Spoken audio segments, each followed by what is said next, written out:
to ET Garage. Today's video is basically what to do about this thing.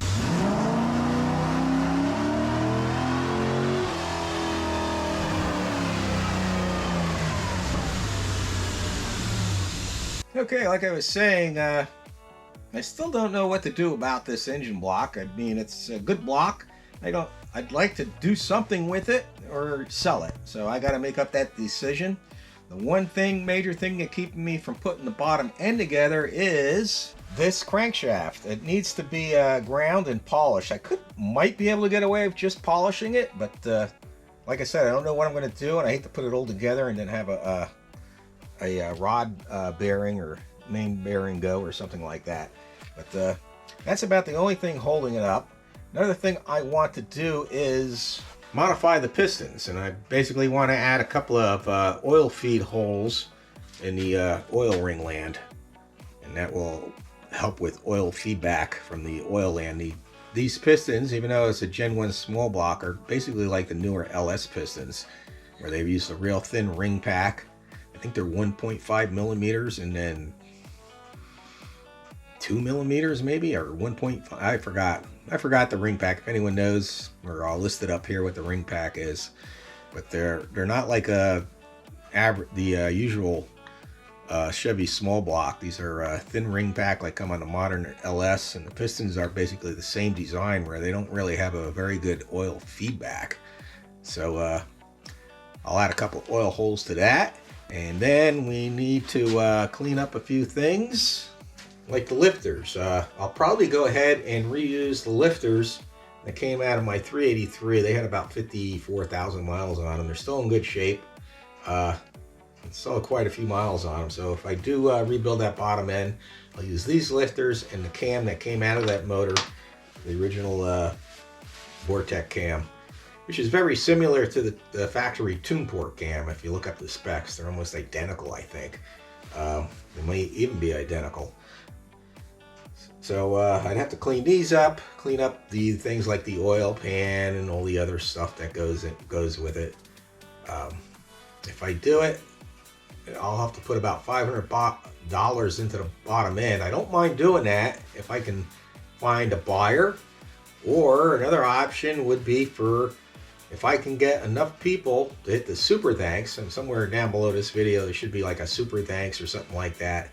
Click on that and you can donate whatever you want.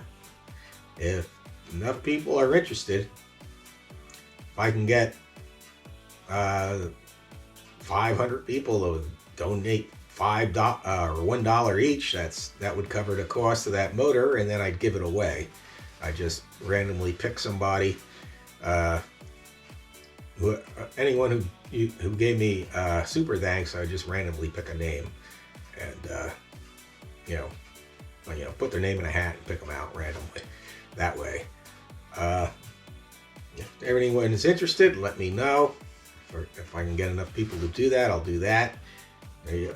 Probably the best option, because I don't really have any plans for that motor, is to just sell it the way it is. Yeah, we can just sell it for what I paid for it. I paid $100 for it. I should be able to get $100 for it, no problem. Especially after I clean it up.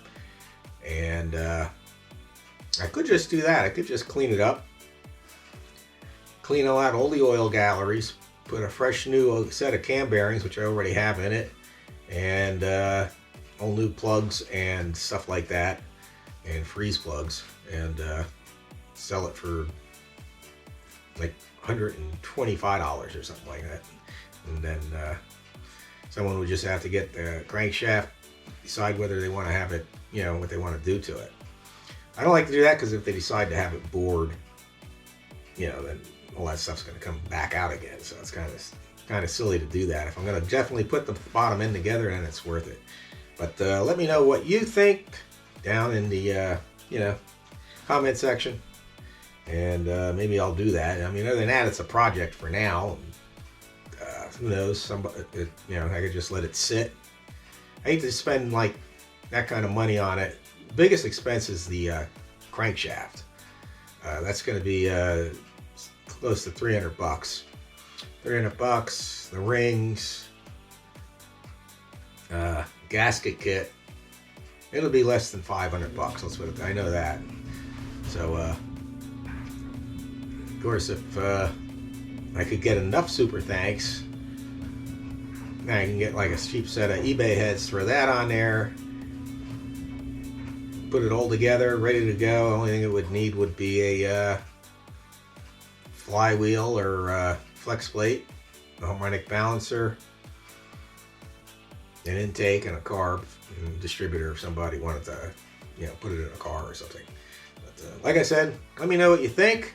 I really don't have much going on. There's things I want to do, more things I want to do on a Corvette. I'll just got to get in the mood to do it.